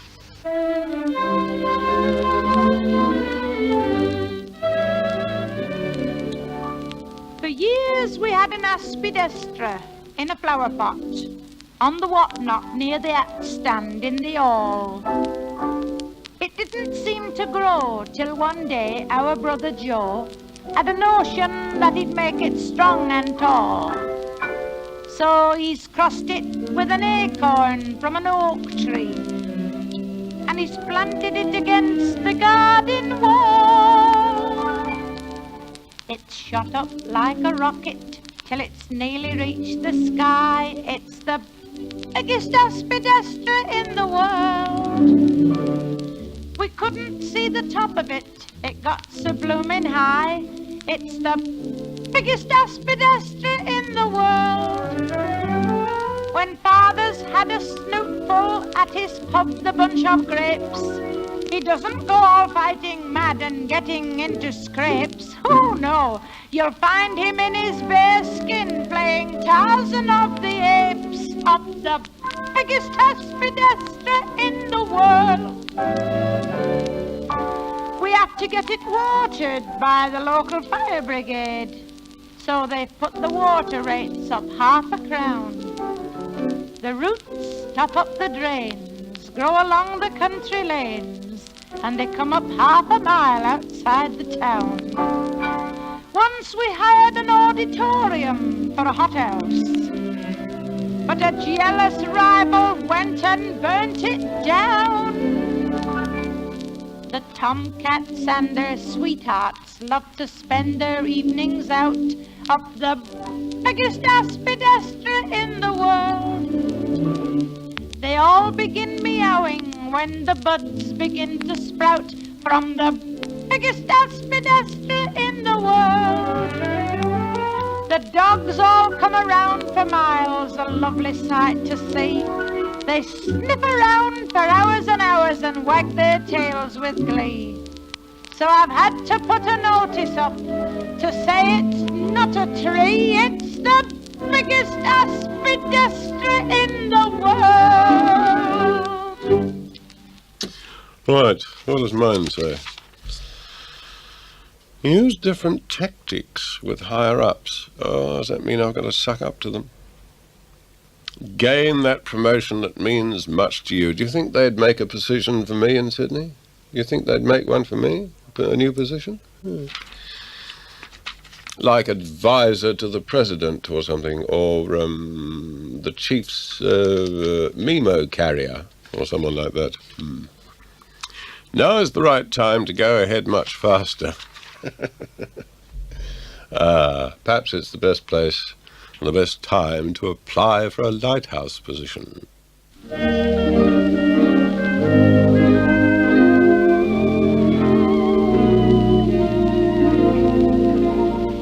Look at me, bound for the river blade, down on the bale of freight, lay cart still lay gray. The bosun smiles, his thoughts from their minds, dreaming of countrysides where he was born.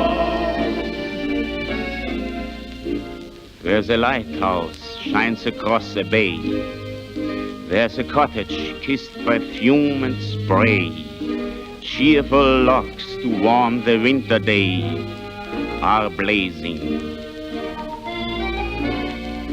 Listening to the breakers on the shore, from a tiny cottage thatched with straw, stands a fair-haired lassie at the door, stargazing,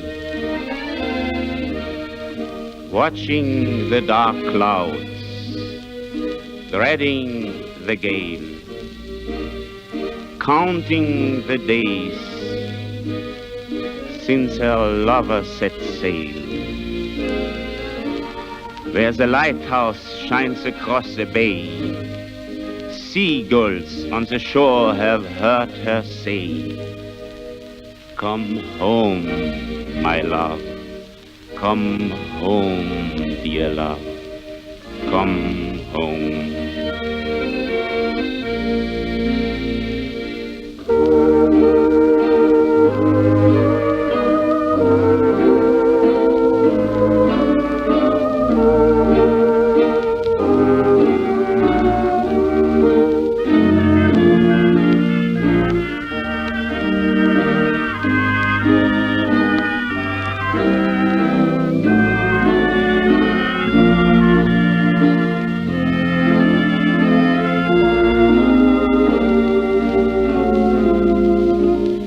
The lighthouse shines across the bay. There's a cottage kissed by fume and spray. Cheerful logs to warm the winter day are blazing. Listening to the breakers on the shore, from a tiny cottage thatched with straw, stands a fair-haired lassie at the door, stargazing, watching the dark clouds, dreading the gale, counting the days since her lover set sail. Where the lighthouse shines across the bay, seagulls on the shore have held her say, "Come home, my love, come home, dear love, come home."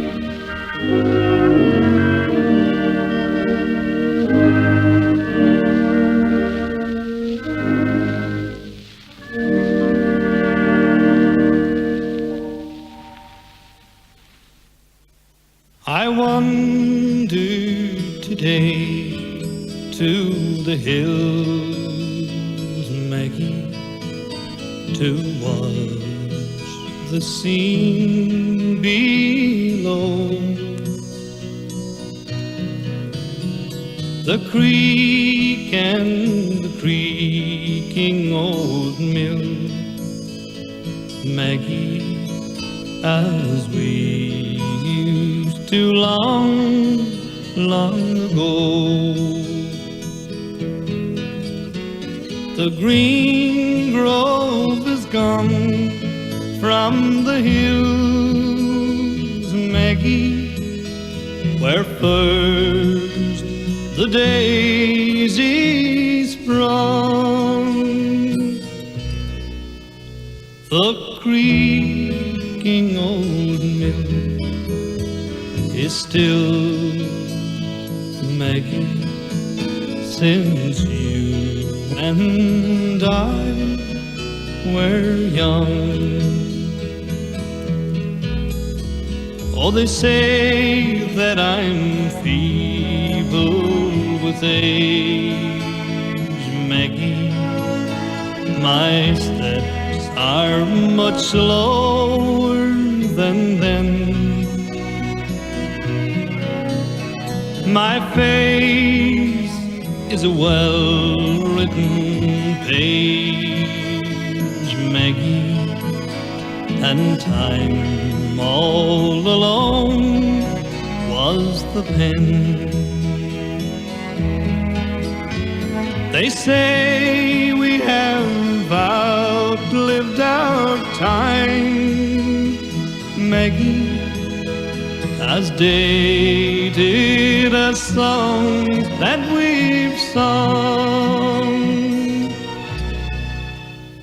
But to me, you're as fair as you were, Maggie, when you and I were young.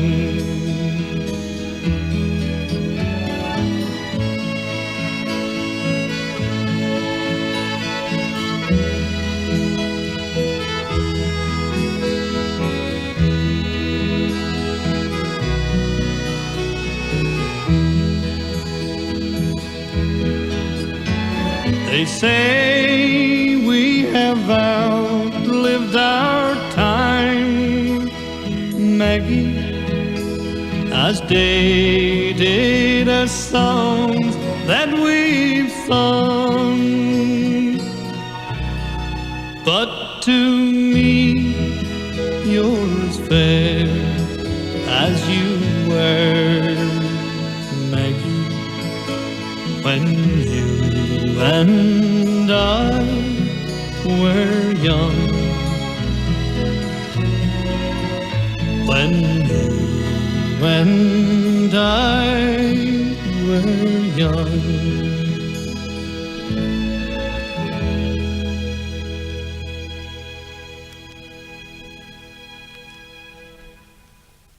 Oh, I wish people wouldn't send telegrams. Telegrams always frighten me. And it usually says, "Greetings, how are you going?" Or something equally as vapid. It's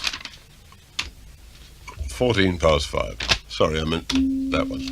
14 past 5. Many thanks for a superb year. I thank you, Jennifer, but please don't send a telegram. I mean, write a note if you want to, or ring Jean, or stand on your head, but telegrams frighten me. I get scared when I see a telegram, because I always used to get called overseas by telegram. They used to say, "Evans, you're needed at the front. Get off leave." So I used to get off her, better leave. Emily Leave, her name was. Miss Emily Leave, yes. 5:15.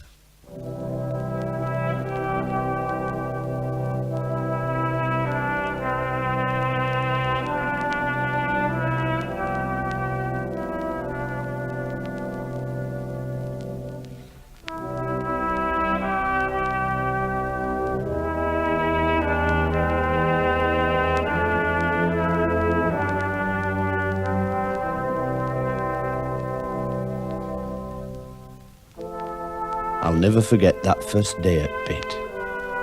Me and my father worked a 72-hour shift, and then we walked home 43 miles through snow in his bare feet, huddled inside his clothes made out of old sacks.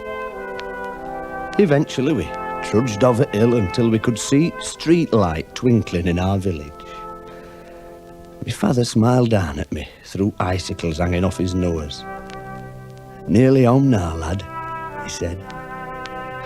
We stumbled into house and stood there freezing cold and tired out, shivering and miserable in front of meagre fire. "Any road," my mum says. "Cheer up, lads. I've got you some nice brown bread and butter for your tea."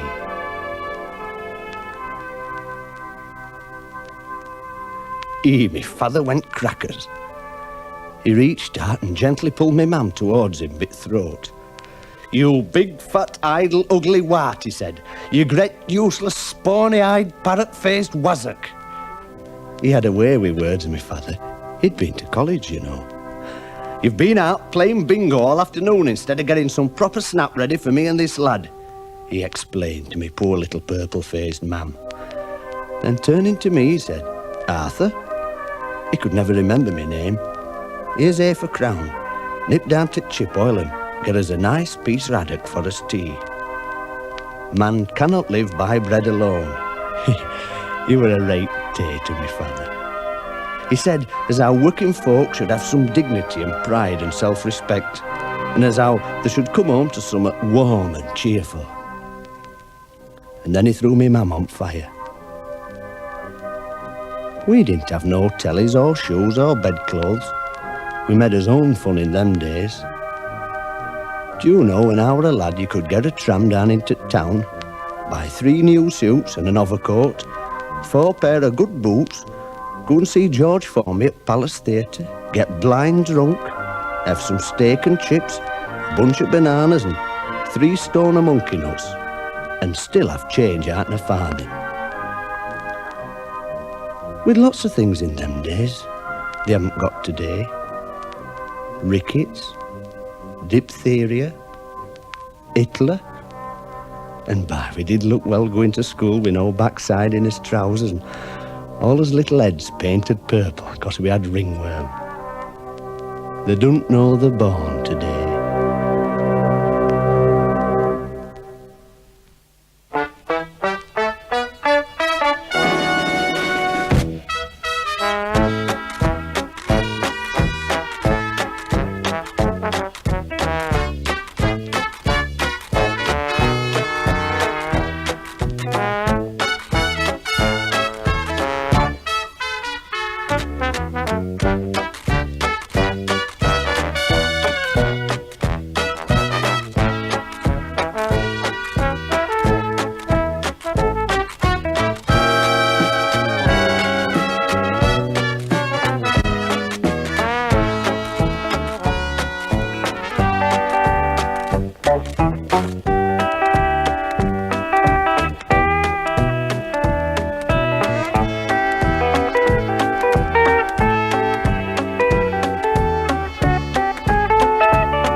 the Mississippi. Darkies all work while the white folks play, pulling them boats from the dawn to sunset, getting no rest till the judgment day.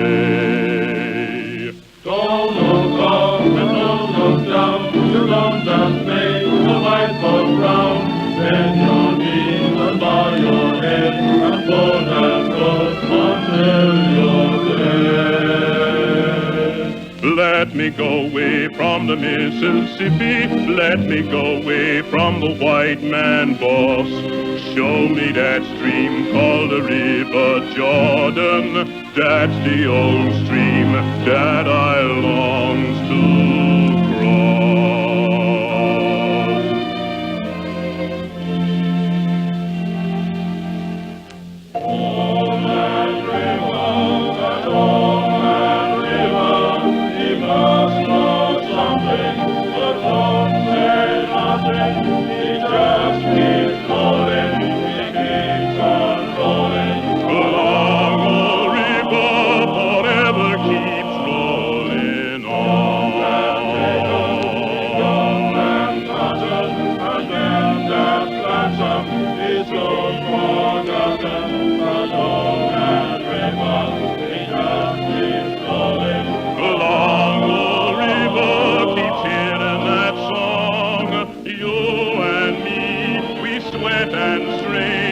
Body all aching and racked with pain. Tote that barge, lift that bale. You get a little drunk and you land in jail. I is weary and sick of trying. I'm tired of living and scared of dying. But old man River, he just keeps rolling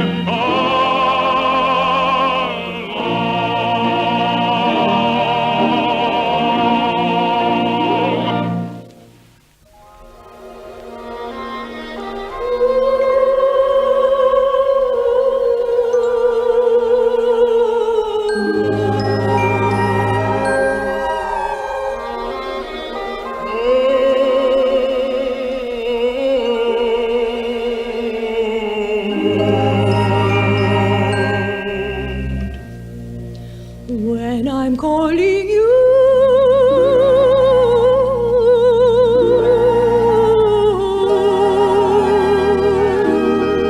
I will answer too.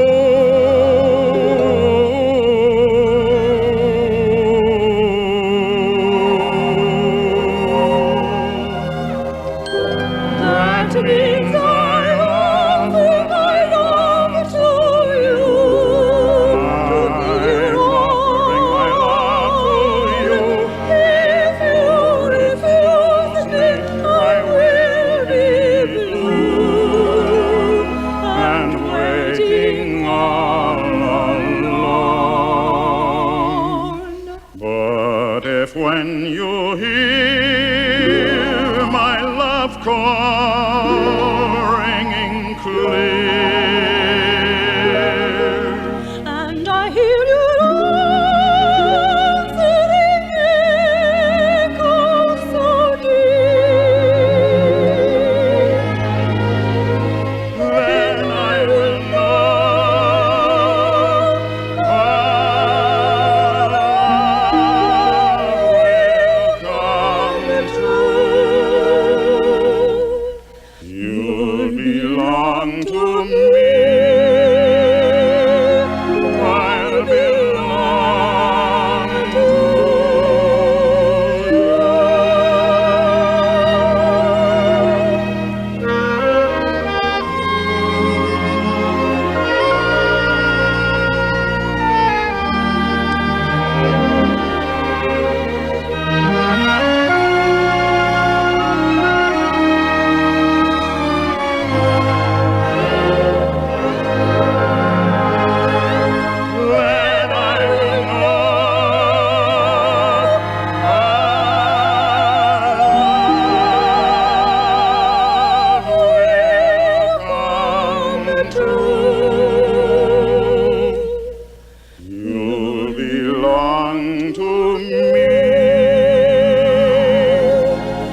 Evidently, Terry, JG of Q, Wellington Street, says she's drawn you, sketched you. Yes, And that's right. would I... She says, I don't take long, would I be available? Is it all right? Oh, yes, yes, yes. Of course it's all right. Yes, it's Jenny Ginsberg. I was a bit hurt that she'd asked you first, of course. Oh, she was practising on me. Oh, she was honing up her skills, as it were, before moving on to greater things. No. I'll bring mine and show you. I mean, she gave me one of the drawings that she did of me. Well, she's making a collection of drawings of people. She, some of the drawings that she's done of Alan Marshall are beautiful, really superb. Yes, I must ring her, and of course I would like a copy too, and I wouldn't mind paying for it. No, oh well, and she is quick. There's no doubt about. Anyway, yes. Yes. Anyway, soft and tender Terry. Did you rock-like and reliable Peter? Did you get your? I'll ask you about that later. Oh well, you've been quite open about your early life. Do you choose your own name, or no? What But happens in a case like that? I did have another name before I was adopted, because my mother showed me my birth certificate, an unamended birth certificate.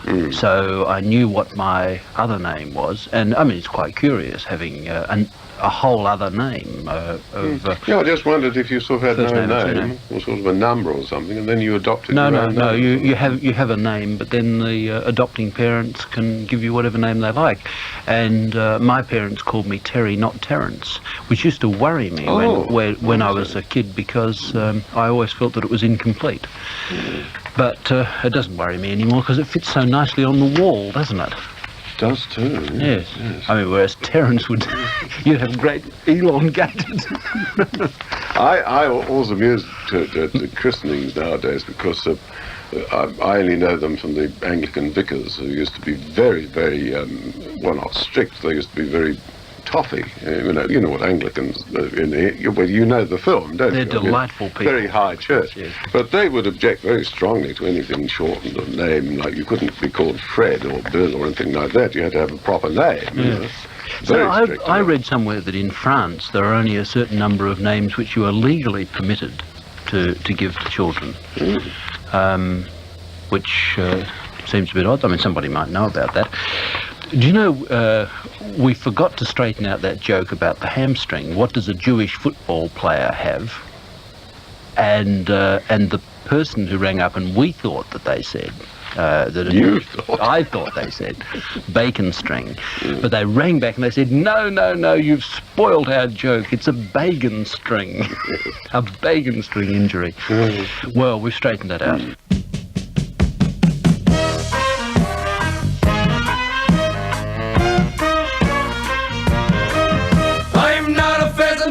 I'm the pheasant plucker's son, and I'm sitting plucking pheasants till the pheasant plucker comes.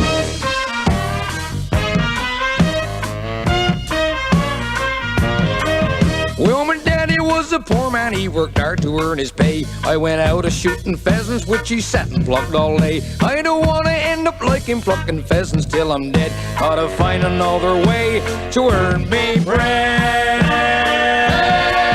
I'm not a pheasant plucker, I'm a pheasant plucker's son, and I'm sitting plucking pheasants till the pheasant plucker comes.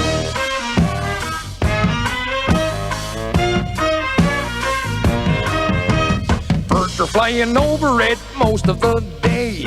Gotta find a target just to make me way. Hey, I'm not a pheasant plucker, I'm a pheasant plucker's son, and I'm sitting plucking pheasants till the pheasant plucker comes.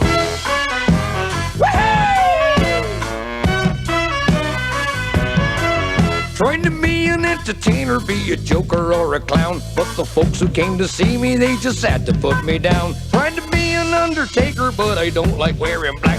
There must be another way to earn me whack.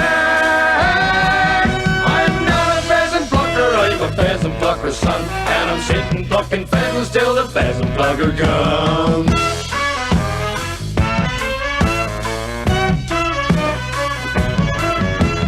Birds are flying over it most of the day. Gotta find a target just to make me way. I'm not a pheasant plucker, I'm a pheasant plucker. plucker's son, and I'm sitting plucking pheasants till the pheasant plucker comes. Come on, you pheasant pluckers, you!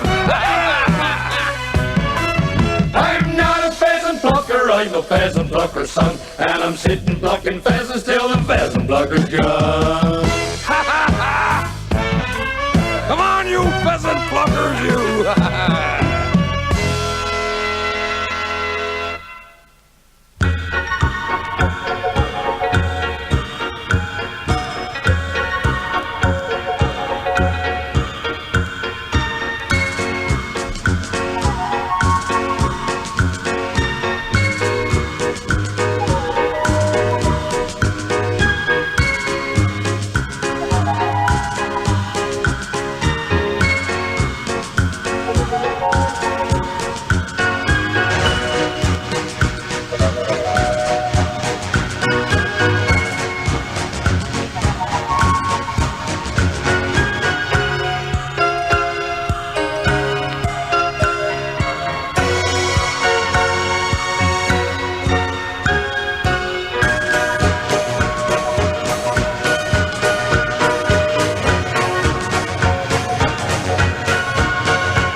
That's a rather catchy tune, that. It's got a very nondescript sort of a title called Nobody's Perfect, which is pretty...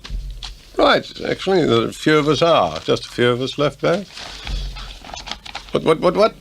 Yeah, oh, well, you know, a couple of others, perhaps. That's 4 of us altogether, isn't it? But otherwise, nobody's perfect. Peter Sullivan. If you feel in need of a pickup this morning, you're going to get one in just a few seconds when I play the next recording. But in the meantime, it's... Early one morning, or showing young maidens the way down a witty Kaempfert. Wrong tune. 13 to 7.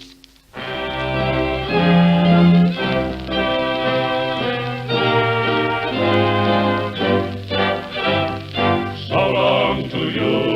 Got to be on the road again. So long to you. Got to hitch up my load again. It's been great to meet you here. Right good company and right good cheer. Now then, my lads, anyone like the company? A war's life is free. I can say night and day, nothing ever worries me. Nights are cold, maybe I am growing old. Yes,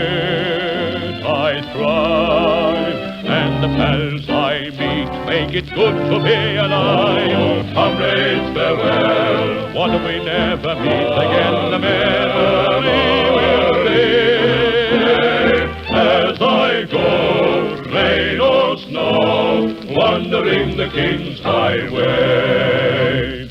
I've always been a rover, summer and winter too, wandering the wide world over, tramping the whole life through. But when I start my journey at the dawn of another day, I give a health to comrades, hells of the great highway. So long to you, got to be on the road again. So long to you, got to hitch up my load again.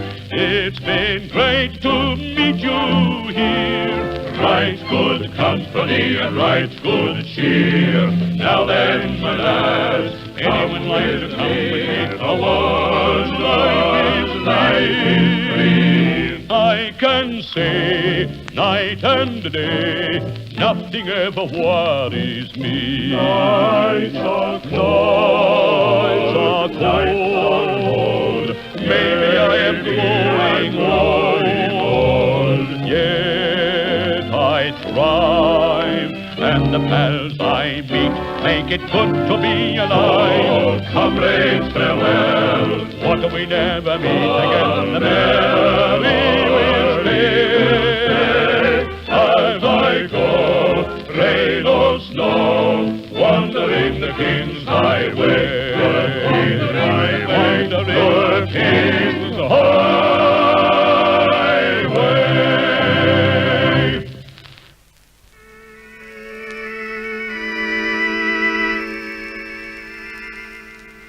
Let's say goodbye with a smile, dear, just for a while, dear, we must part.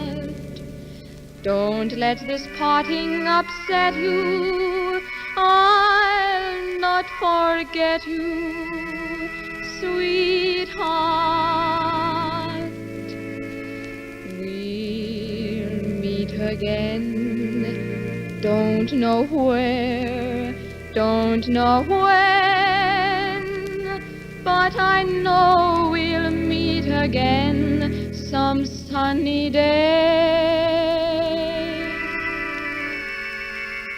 Keep smiling through, just like you always do, till the blue skies chase those dark clouds far away. And I will just say hello to the folks that you know, tell them you won't be long. They'll be happy to know that as I saw you go, you were singing this song. We'll meet again, don't know where, don't know when, but I know we'll meet again some sunny day.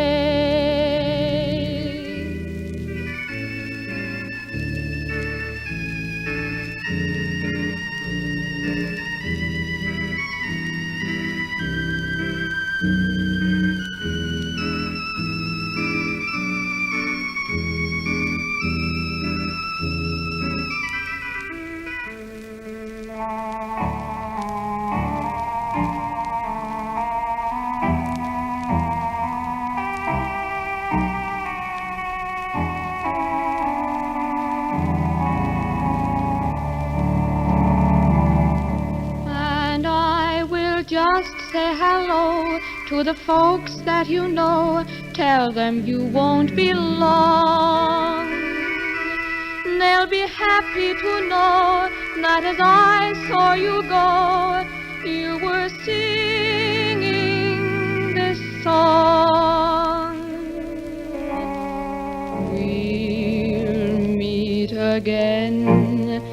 Don't know where, don't know when, but I know we'll meet again some sunny